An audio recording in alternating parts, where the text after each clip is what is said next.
റോയ്ച്ചായ മുഖ്യമന്ത്രിയും ഉണ്ണികൃഷ്ണൻ പോറ്റിയുള്ള ചിത്രം പങ്കുവച്ചാൽ അത് കലാപഹനത്തിന് കേസ്, വീട് വളഞ്ഞ് അറസ്റ്റ്, എന്തൊക്കെയാണ് കേരളത്തിൽ നടക്കുന്നത്? നമ്മുടെ നാട്ടിൽ കഴിഞ്ഞ കുറേ നാളുകളായിട്ട് ഇത്തരത്തിലാണ് പോലീസിനെ കൊണ്ട് ഭരണകൂടം ചെയ്യിപ്പിക്കുന്ന കുറേ പണികളാണ്. ഇതേപോലുള്ള കാരണങ്ങളുടെ പേര് പറഞ്ഞ് ആൾക്കാരെ ഭയപ്പെടുത്തി നിശബ്ദരാക്കാനുള്ള വലിയ ശ്രമം. ഇതിന് തൊട്ട് ഈ മാസം തന്നെയാണ് നമ്മൾ കണ്ടത്, ഒരു പാരഡി പാട്ടിൻ്റെ പേരിൽ ആ പാരഡി പാട്ട് എഴുതിയവരെയും പാടിയവരെയും ഒക്കെ ഓടിച്ചിട്ട് പിടിക്കാനുള്ള ഒരു ശ്രമം നടത്തിയൊക്കെ തദ്ദേശ തെരഞ്ഞെടുപ്പിൽ പോറ്റിയെ കയറ്റി അത്രയ്ക്ക് തിരിച്ചടിയായി.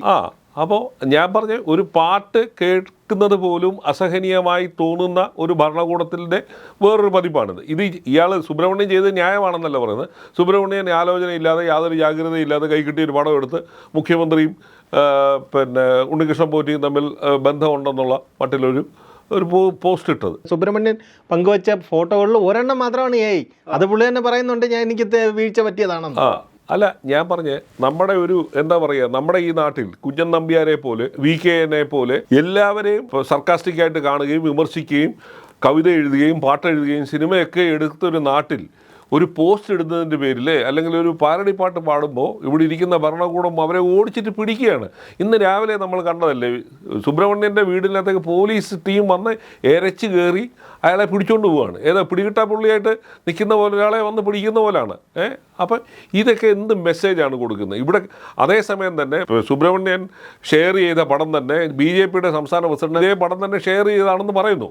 അതിൻ്റെ പേരിൽ അയാൾക്കെതിരെ നടപടിയില്ല. നമ്മുടെ സർക്കാരിൻ്റെ ഈ അസഹിഷ്ണുതയുടെ പാരമ്യത്തിൽ എത്തി നിൽക്കുന്നു എന്നുള്ളതാണ് നമ്മൾ കാണേണ്ടത്. ഇവിടെ സിനിമാ ഫെസ്റ്റിവൽ നടന്ന സമയത്ത് ചില സിനിമകൾക്ക് കേന്ദ്ര സർക്കാർ അനുമതി കൊടുക്കാതിരുന്നപ്പോഴത്തേക്ക് ഉടനെ തന്നെ അതിനെ വിമർശിക്കുന്നു. അതേ സർക്കാരിൻ്റെ കീഴിലാണ് ഒരു പാരഡി പാട്ട് പാടിയതിൻ്റെ പേരിൽ നടപടി എടുക്കാനായിട്ട് തയ്യാറാകത്ത്. ഇത് എല്ലാ കാലത്തും നമ്മൾ അടിയന്തരാവസ്ഥ കാലത്ത് അതിൻ്റെ രൂക്ഷത കണ്ടതാണ്. അടിയന്തരാവസ്ഥ കാലത്ത് കിസ കുർസിക്ക എന്ന് പറയുന്നൊരു സിനിമ എടുത്തതിൻ്റെ പേരിൽ ആ സിനിമയ്ക്ക് സെൻസർ കൊടുക്കാതെ സിനിമയുടെ സംവിധായകനെയും മറ്റുള്ളവരെയൊക്കെ തന്നെ അന്ന് നടന്മാരെയൊക്കെ തന്നെ പിടിച്ചകത്താക്കുന്ന ഒരവസ്ഥ കണ്ടതാണ്. അന്നത്തെ കാലത്ത് സെൻസർഷിപ്പ് ഉണ്ടായിരുന്നു വളരെ ശക്തമായ രീതിയിൽ. അന്ന് ആ 75 മുതൽ 77 വരെ എന്ത് എഴുതണം, എന്ത് പ്രസിദ്ധീകരിക്കണം എന്നൊക്കെ തീരുമാനിച്ചുകൊണ്ടിരുന്ന ഒരു സംഘം സർക്കാർ ഉദ്യോഗസ്ഥന്മാർ, അതായത് സർക്കാരിൻ്റെ സെൻസർ സംഭവം.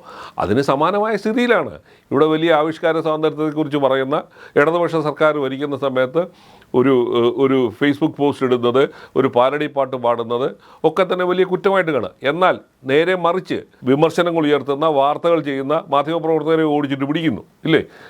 ഒരുപാട് വനിതാ മാധ്യമപ്രവർത്തകർക്കെതിരായിട്ട് CPMൻ്റെ ഭാഗത്തു നിന്ന് വലിയ തോതിലുള്ള സൈബർ ആക്രമണം ഉണ്ടാകുന്നു. ഒരു നടപടിയില്ല. അങ്ങനെ സൈബർ ആക്രമണം നടത്തിയവരെ മാലയിട്ട് സ്വീകരിച്ചുകൊണ്ട് വരുന്നത് നമ്മൾ കണ്ടു. CPMൻ്റെ ഉന്നതരായ നേതാക്കൾ പോയി ഈ പ്രതികളാക്കി പോലീസ് പിടിച്ചുകൊണ്ട് പോയവരെ മാലയിട്ട് സ്വീകരിച്ചുകൊണ്ട് വരുന്നതും കണ്ടു. അതേപോലെ തന്നെ പ്രതിപക്ഷ രാഷ്ട്രീയ പാർട്ടിയിലുള്ള ഇപ്പോൾ ഇന്ന് തന്നെ VD സതീശൻ പറയുന്നു, എനിക്കെതിരെ വന്ന സൈബർ ആക്രമണത്തിൻ്റെ പേരിൽ പല പരാതി കൊടുത്തു, ഒരു നടപടിയില്ല. ഇതിനെക്കാട്ടിൽ രൂക്ഷമായിട്ടായിരുന്നു പുതുപ്പള്ളി തെരഞ്ഞെടുപ്പിൻ്റെ സമയത്ത് അന്തരിച്ച മുൻ മുഖ്യമന്ത്രി ഉമ്മൻചാണ്ടിയുടെ രണ്ടാമത്തെ മകൾ അച്ചു ഉമ്മനെതിരായിട്ട് CPMൻ്റെ അറിയപ്പെടുന്ന നേതാക്കൾ ആ പെൺകുട്ടിയുടെ വസ്ത്രത്തെക്കുറിച്ച്, ആ പെൺകുട്ടിയുടെ വർത്തമാനത്തെക്കുറിച്ചും ഒക്കെ തന്നെ വലിയ തോതിലുള്ള സൈബർ ആക്രമണം നടത്തി. അവർ പരാതി കൊടുത്തു, ഒരു നടപടിയും ഉണ്ടായില്ല. ആരെയും അറസ്റ്റ് ചെയ്തില്ല, വീട് വളഞ്ഞ് ആരെയും പിടിച്ചുകൊണ്ട് പോയില്ല, ഒന്നും ചെയ്തില്ല. ആ പ്രതികളൊക്കെ തന്നെ ഇവിടെ, അതിനകത്ത് 2 പേര് സർക്കാർ ഉദ്യോഗസ്ഥന്മാരായിരുന്നു. ഒരു നടപടിയും ഉണ്ടായില്ല. അതായത് ഭരണകൂടത്തെ വിമർശിക്കരുത്, ഒരു ഭയത്തിൻ്റെ അന്തരീക്ഷം ഉണ്ടാക്കുക, അതാണ് CPM ലക്ഷ്യം. അത് തന്നെ. അത് നോക്കിയാൽ മതി. കേരളത്തിലെ ഏറ്റവും കൂടുതൽ മുഖ്യമന്ത്രിയെ വിമർശിച്ചു, മുഖ്യമന്ത്രിക്കെതിരെ പോസ്റ്റ് ഇട്ടു, മുഖ്യമന്ത്രിയുടെ ഫോട്ടോ ഷെയർ ചെയ്തു എന്ന് പറഞ്ഞാൽ ഏറ്റവും കൂടുതൽ കേസെടുത്തിരിക്കുന്ന ഒരു സംസ്ഥാനം കേരളമാണ്. നിങ്ങളെന്തിനാണ് UPയിലേക്ക് നോക്കി ഇരിക്കേണ്ട കാര്യമില്ലല്ലോ. നമ്മുടെ നാട്ടിൽ നടക്കുന്ന ഇതാണ്. അതായത് ചെറിയ തോതിലുള്ളൊരു വിമർശനം പോലും സഹിക്കാൻ കഴിയാത്ത തരത്തിലുള്ള ഭരണകൂടമാണ്. അവരാണ് ആവിഷ്കാര സ്വാതന്ത്ര്യത്തെക്കുറിച്ച്, നിങ്ങൾക്ക് ആവിഷ്കാര സ്വാതന്ത്ര്യത്തെക്കുറിച്ച് പറയാൻ എന്താ അവകാശം? നിങ്ങൾ മനുഷ്യൻ്റെ ഒരു ആവിഷ്കാര സ്വാതന്ത്ര്യത്തെ പോലും മാനിക്കാത്തവരാണ് ഇല്ലേ? വാർത്ത എഴുതിയതിൻ്റെ പേരിൽ മാധ്യമങ്ങൾക്ക് നേരെ കുതിര കയറുന്നു, ഫേസ്ബുക്ക് പോസ്റ്റ് ഇട്ട് സർക്കാർ ഉദ്യോഗസ്ഥന്മാരെ അറസ്റ്റ് ചെയ്യുന്നു, അവരെ സസ്പെൻഡ് ചെയ്യുന്നു. ഇതെല്ലാം നടക്കുകയാണ്. എന്നാൽ നിങ്ങൾ തുല്യമായ രീതിയിൽ നീതി നടപ്പാക്കുന്നുണ്ട്, അതുമില്ല. ഈ ചേവായൂർ പോലീസ് സ്റ്റേഷൻ്റെ തൊട്ടപ്പുറത്താണ് ആ പ്രദേശത്തെ ഒരു DYSP ആണ് ഉമേഷ് എന്ന് പറയുന്നത്. ബലാത്സംഗ കേസിൽ അയാൾക്കെതിരെ മൊഴിയുണ്ട്, നടപടിയുണ്ട്, സസ്പെൻഡ് ചെയ്തു. അതിനപ്പുറത്തേക്കൊന്നും ചെയ്യുന്നില്ല. അയാൾ ഇപ്പോഴും അതുവഴി വിരാജിച്ച് നടക്കുകയാണ്. അപ്പോൾ ഇതാണ് നീതി നടപ്പാക്കുന്നതിൻ്റെ ഒരു മുഖമെന്ന് പറയുന്നത്. സർക്കാരിന് ഇഷ്ടമുള്ളവരെ സംരക്ഷിക്കുക, സർക്കാരിനെതിരെ വർത്തമാനം പറയുന്നവരെ നിങ്ങൾ നിശബ്ദരാക്കുക. ഇത് നമ്മുടെ നാട് ചൈനയും ക്യൂബയും കൊറിയയും ഉത്തര കൊറിയയും ഒന്നും അല്ലല്ലോ. കാരണം ഇവിടെ ജനാധിപത്യം നിലനിൽക്കുന്ന ഒരു രാജ്യത്ത് നിങ്ങൾക്ക് ആൾക്കാർക്ക് ഇത് പറയാം, വിമർശിക്കാം ഒക്കെ തന്നെ അവകാശങ്ങളുണ്ട്. അത് അന്യായമായ രീതിയിൽ നടക്കുന്നതാണ് കേസെടുക്കുന്നതിന് ആരും പറയുന്നില്ല. ഇവിടെ പാരഡി പാട്ട് പാടിയതിൻ്റെ പേരിൽ കേസെടുക്കാൻ തയ്യാറാകുന്നു. ഒരു ഫേസ്ബുക്ക് പോസ്റ്റിനകത്ത് ഒരു ഫോട്ടോ ഇട്ടതിൻ്റെ പേരിൽ കലാപാഹ്വാനത്തിന് കേസെടുക്കും. നാടെ എങ്ങോട്ടാണ് പോകുന്നത്? ഇവിടെ ഈ നിങ്ങൾ അടിയന്തരാവസ്ഥ കാലത്ത് സെൻസർഷിപ്പ് ആയിരുന്നു എന്ന് പറയുന്ന അത് ഇപ്പോഴും പ്രസംഗങ്ങളിൽ പറഞ്ഞുകൊണ്ടിരിക്കുന്ന അതേ പാർട്ടികൾ ഭരിക്കുമ്പോഴാണ് ഇത് നടക്കുന്നത്.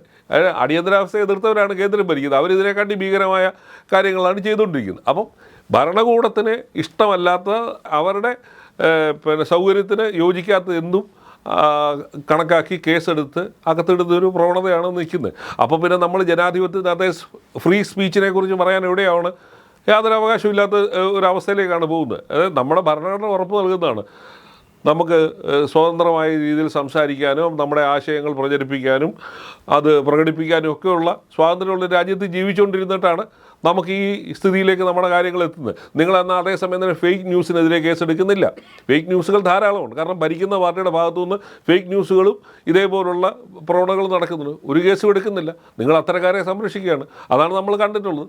മലയാള മനോരമയിലെ വനിതാ ജേർണലിസ്റ്റായ നിഷ പുരുഷോത്തമനെതിരെ ഫേസ്ബുക്ക് പോസ്റ്റ് ഇട്ട ദേശാഭിമാനിലെ ജീവനക്കാരെ ചവറ പോലീസ് സ്റ്റേഷനിൽ നിന്ന് മാലയിട്ട് സ്വീകരിച്ചുകൊണ്ട് വരുന്നത് നമ്മൾ കണ്ടതാണ്. അതിൻ്റെ ചിത്രങ്ങൾ ഇപ്പോഴും ഇൻ്റർനെറ്റിൽ അവൈലബിളാണ്. അതുപോലെ തന്നെ എത്രയോ വനിതാ ജേർണലിസ്റ്റുകൾക്കെതിരെ CPM-ൻ്റെ ഭാഗത്തുനിന്ന് ആക്രമണം ഉണ്ടായി, ഒരു നടപടിയും ഉണ്ടായില്ല. ഏഷ്യാനെറ്റിൻ്റെ എക്സിക്യൂട്ടീവ് എഡിറ്റർ സിന്ധു സൂര്യകുമാറിനെതിരെ, അതേപോലെ തന്നെ മറ്റു പല വനിതാ ജേർണലിസ്റ്റുകൾക്കെതിരെ, വനിതാ രാഷ്ട്രീയ നേതാക്കന്മാർക്കെതിരെ ഇത്തരത്തിലുള്ള ഉണ്ടായി.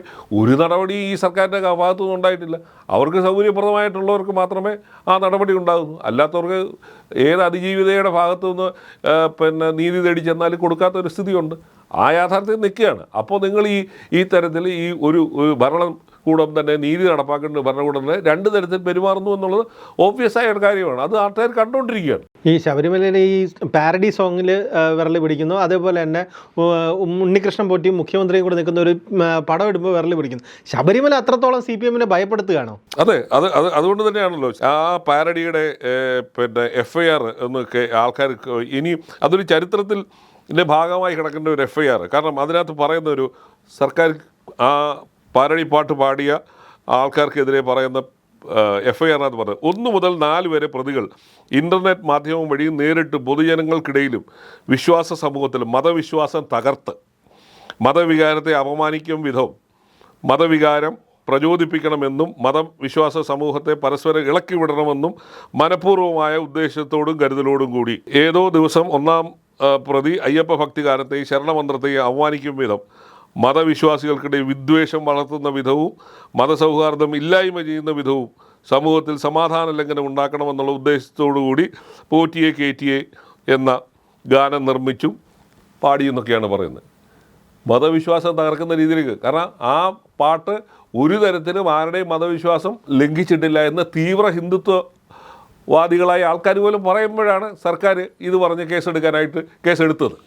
ഇല്ലേ? കേസ് പിന്നെ അത് കാരണം നാനാഭാഗത്തു നിന്ന് തന്നെ ഇടതുപക്ഷ അനുഭാവികളുടെ ഇടയിൽ നിന്ന് പോലും എതിർപ്പ് വന്നതിൻ്റെ പേരിൽ അത് തൽക്കാലം കേസ് അന്വേഷണം അവിടെ മരവിപ്പിച്ച് നിർത്തിയിരിക്കുകയാണ്. അല്ല, ഈ കേസെടുത്ത CPM തന്നെ ഇതിൻ്റെ മറവ് പാരഡി ഇറക്കിയിട്ടുണ്ട് ഇപ്പോൾ. അതെ, ഈ പാരഡി ഇറക്കാത്ത ഏത് രാഷ്ട്രീയ പാർട്ടികളും തെരഞ്ഞെടുപ്പ് കാലത്ത് ഇഷ്ടംപോലെ പാരഡികളുണ്ടാകും. അതൊരു പുതിയ കാര്യമില്ല. കേരളത്തിൽ ഇത് ആദ്യമായിട്ട് നടന്നതൊന്നുമല്ലോ. ഓരോ ഈ പ്രസിദ്ധമായ പാട്ടുകളുടെ പാരഡികൾ ഇറക്കുന്ന പതിവുള്ളത്. എത്രയോ ക്രിസ്തീയ ഗാനങ്ങളുടെ പേരിൽ പാരഡികൾ രാഷ്ട്രീയ പാർട്ടി ഇറക്കി പാടിക്കൊണ്ട് നടക്കുന്നു, സിനിമകളിൽ വരുന്നു, എല്ലാം വരുന്നു. ഇതൊക്കെ ഒരു സർവ്വസാധാരണമായ കാര്യമാണ്. കേരളം പോലെ സ്ഥലത്ത് നിങ്ങൾ അത് അനുവദിക്കുന്നില്ലെങ്കിൽ, കേരളം പോലെ പ്രബുദ്ധതയുള്ളെന്ന് പറയുന്ന ഒരു സംസ്ഥാനത്തെ ഭരണകൂടം, അതും ഒരു ഇടതുപക്ഷ ഭരണകൂടം, ഇത് നിങ്ങൾ ഈ കലയും സാഹിത്യത്തെയൊക്കെ പ്രോത്സാഹിപ്പിക്കുന്നുവെന്ന് നാഴികയ്ക്ക് 40 വട്ടം പറഞ്ഞുകൊണ്ടിരിക്കുന്നവരാണ് ഈ തരത്തിൽ ഇതിന് എടുക്കാനായിട്ട് തയ്യാറാവുന്നത്. അപ്പോൾ പിന്നെ നിങ്ങൾ യോഗി സർക്കാരിനെ അവരെ ആവിഷ്കാര സ്വാതന്ത്ര്യം അനുവദിച്ചില്ല എന്ന് പറഞ്ഞ് ഇവിടെ കിടന്ന് ഉണ്ടാക്കിയിട്ട് കാര്യമില്ലല്ലോ. അപ്പോൾ ഇതാണ് നടക്കുന്നത്. എവിടെയാണ്? UP-യിൽ വടക്കേ ഇന്ത്യയിലെ ചില കാര്യങ്ങളുടെ പേരിൽ അവാർഡുകൾ തിരിച്ചു കൊടുക്കാൻ വരെ തയ്യാറാകുന്ന സമൂഹത്തിൽപ്പെട്ട എഴുത്തുകാരുള്ളിടത്താണ് ഇങ്ങനൊരു പാരഡി പാട്ടിൻ്റെ പേരിൽ നടപടി പോലീസ് കേസ് രജിസ്റ്റർ. ഒരു സാഹിത്യകാരനും ഒരു സാംസ്കാരിക നായകനും കമ എന്നൊരക്ഷരം മിണ്ടിയിട്ടില്ല. പൊതുജനത്തിന് മനസ്സിലാകുന്ന ഭാഷയിൽ അവരാരും മിണ്ടിയിട്ടില്ല. അവരെല്ലാം അടിമകളെ പോലും മിണ്ടാതിരിക്കുകയാണ്. സമാനമായ സ്ഥിതിയല്ലേ ഇവിടെ ഉണ്ടായിരിക്കുന്നത്. ഒരു ഫേക്ക് ന്യൂസ് അല്ലെങ്കിൽ ഒരു ഫേക്ക് ഫോട്ടോഗ്രാഫ് ഇങ്ങനെ പ്രസിദ്ധീകരിച്ചിട്ടുണ്ടെങ്കിൽ, ഇങ്ങനെ പുറത്തേക്ക് വിട്ടിട്ടുണ്ടെങ്കിൽ അതിനെടുക്കേണ്ട ഒരു നടപടി ഇതല്ലല്ലോ. നിങ്ങൾ അയാളുടെ വീട് വളഞ്ഞ് പിടികിട്ടാ പുള്ളിയെ ഒന്ന് ഓടിച്ചിട്ട് പിടിക്കുന്ന പോലെയാണ് പിടിച്ചുകൊണ്ട് പോയിരിക്കുന്നത് ഇല്ലേ? ഇത് ഇപ്പം ഇന്നലെ തന്നെ പോലീസിനെതിരെ ബോംബെറിഞ്ഞ കുറ്റവാളിയെ 1 മാസം പോലും തികയുന്നതിന് മുമ്പേ പരോളിൽ വിട്ട സർക്കാരാണ്. അപ്പോൾ ആൾക്കാർ ഇതെല്ലാം ചോദിക്കും. നിങ്ങൾ ഒരു സർക്കാർ തന്നെ നീതി നിർവഹണത്തിനകത്ത് ന്യായം നടപ്പാക്കുന്നത് എങ്ങനെയാണെന്ന് ജനങ്ങൾ കണ്ടുകൊണ്ടിരിക്കുകയാണ്. അപ്പോൾ ആ പറയുന്നതിനകത്തൊന്നും യാതൊരു യാഥാർത്ഥ്യവും ഇല്ല, യാതൊരു ഇതുമില്ല. പ്രതിപക്ഷ നേതാക്കന്മാർ കൊടുത്ത ഒരു പരാതിയിലും ഇന്ന് വരെ സൈബർ ആക്രമണത്തിൻ്റെ പേരിലോ അല്ലെങ്കിൽ അവരെ അവമാനിക്കുന്ന തരത്തിലുള്ള ഇതുപോലുള്ള ഫോട്ടോഗ്രാഫ്സും ഒക്കെ ഇറക്കി വിട്ടതിൻ്റെ പേരിൽ ഒരു നടപടി ഈ സർക്കാർ എടുത്തിട്ടില്ല. നേരെ മറിച്ചാണ് CPM നേതാക്കന്മാർക്കെതിരെയോ അല്ലെങ്കിൽ ഭരണകൂടത്തിൻ്റെ ഭാഗമായി നിൽക്കുന്നവർക്കെതിരെ എന്തെങ്കിലും പരാതി വന്നാൽ ഉടനെ പോലീസ് കടുവ ചാടുന്ന പോലെ ചാടി വീണ് അവരെ പിടിച്ചുകൊണ്ട് പോവുകയാണ് ഇല്ലേ? നേരം വെളുക്കുന്നതിന് മുമ്പ് തന്നെയാണ് ഇയാളെ പിടിച്ചുകൊണ്ട് പോയത്. അപ്പോൾ അതാണ് നടക്കുന്നത്. അപ്പോൾ ആ ഒരു ഭരണകൂടവുമായി ഒട്ടി നിൽക്കുന്നവർക്കൊരു നീതി, ഒട്ടി നിൽക്കാത്തവർക്ക് വേറൊരു നീതി, അതാണ് നമ്മൾ കണ്ടുകൊണ്ടിരിക്കുന്നത്.